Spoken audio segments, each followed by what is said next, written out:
Good morning friends. आज हम English literature का एक इम्पोर्टेंट लिटरेरी टर्म टोटोलॉजी पढ़ेंगे। टोटोलॉजी क्या होता है? ये वो लिटरेरी डिवाइस या रिटोरिकल टर्म होती है जिसमें अननेसेसरी रिपीटेशन होती है किसी आइडिया या स्टेटमेंट की using different words that essentially convey the same meaning.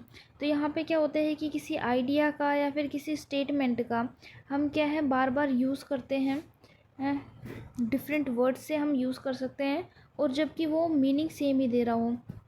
मतलब कि किसी वर्ड को हम एक ही वर्ड को हम या तो बार बार यूज़ कर लें, हाँ, मतलब जबकि मतलब तो क्या है उसका एक ही बार भी समझ आ जाएगा, और वहीं पे हम अलग अलग वर्ड का भी अगर हम यूज़ कर रहे हैं लेकिन मतलब दोनों का एक ही है तो यहाँ पे फिर से अननेसेसरी रिपीटेशन होता है। ऐसे एग्ज़ाम्पल के लिए अगर हम देखें फ्री गिफ्ट, अगर कोई गिफ्ट दिया है तो वो ऑब्वियसली फ्री होगा, और अगर हम बोले कि कोई चीज़ फ्री में मिली है तो मतलब वो गिफ्ट ही होएगी, है ना। तो अब ऐसा तो है नहीं कि आप किसी के दोस्त को आप गिफ्ट देने जाओ और फिर आप उससे बोलो कि भाई ला पैसे दे, ऐसा तो होता नहीं है ना।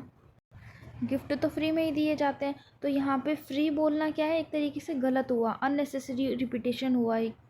और अगर आप फ्री रखना चाह रहे हो तो गिफ्ट एक तरीके से अननेसेसरी हुआ कि उसने मुझे कोई चीज़ फ्री में दे दी, तो उसके में आप इसको गिफ्ट नहीं बोलोगे, क्योंकि यहाँ पे खुद ऑलरेडी समझ आ रहा है कि कोई भी चीज़ फ्री में दी है मतलब उसने गिफ्ट में दी है। उसी तरीके से एंड रिज़ल्ट, एंड ही क्या बताता है, रिज़ल्ट बताता है, और रिज़ल्ट ही क्या होता है, किसी भी चीज़ का एंड होता है। वैसे ही ट्रू फैक्ट, अब कोई भी चीज़ जो ट्रू है वो फैक्ट है और जो फैक्ट है वो ही ट्रू होता है।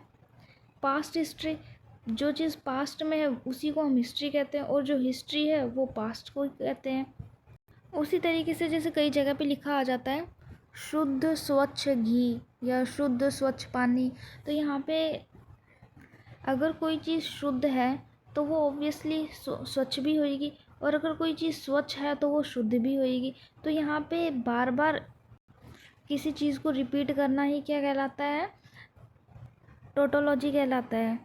जबकि इसमें से एक टर्म जो है हम उसको हटा के भी बोल सकते हैं। अब यहाँ पे जो मैंने सेंटेंस बोला था कि बार बार रिपीटेशन को टोटोलॉजी कहते हैं, तो बार बार और रिपीटेशन, तो मैंने जो वर्ड बोला बार बार प्लस रिपीटेशन, ये दोनों एक ही तो वर्ड बता रहे हैं, या तो मैं बार बार बोल लूँ या फिर इसको ही रिपीटेशन बोल लूँ। तो इसी तरीके से सेंटेंस में हम जब कुछ ऐसे वर्ड्स बोल देते हैं जिनका मतलब एक ही होता है, जैसे कि एग्जाम्पल के लिए क्लास में स्टूडेंट्स कैसे बोलते हैं टीचर से, ma'am can you repeat the question again.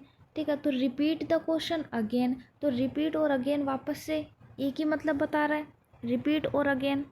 अब मैं ऐसे बोलूँ कि वो हमेशा हमेशा के लिए चली गई, हमेशा हमेशा के लिए, अब मैं एक बार भी हमेशा बोलती तो यही बात निकलता ना कि वो हमेशा के लिए चली गई।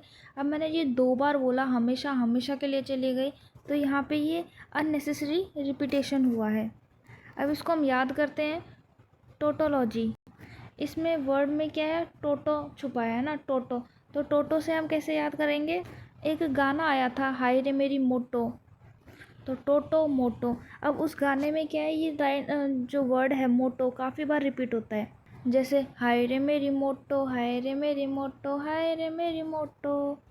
तो अगर एक बार भी मोटो बोला जाए तो भी वो सुनने वाला तो वही सुनेगा ना जिसको बोला गया होएगा, और 2 बार मोटो बोल लो, 3 बार मोटो बोल लो, तो वैसे ही मोटो की जगह हम लगा दें टोटो, तो टोटोलॉजी बन जाएगा। और टोटोलॉजी में भी क्या है कि हम एक ही वर्ड को क्या है कई तरीके से रिपीट कर लेते हैं, अननेसेसरी रिपीटेशन, तो उसी को टोटोलॉजी कहते हैं।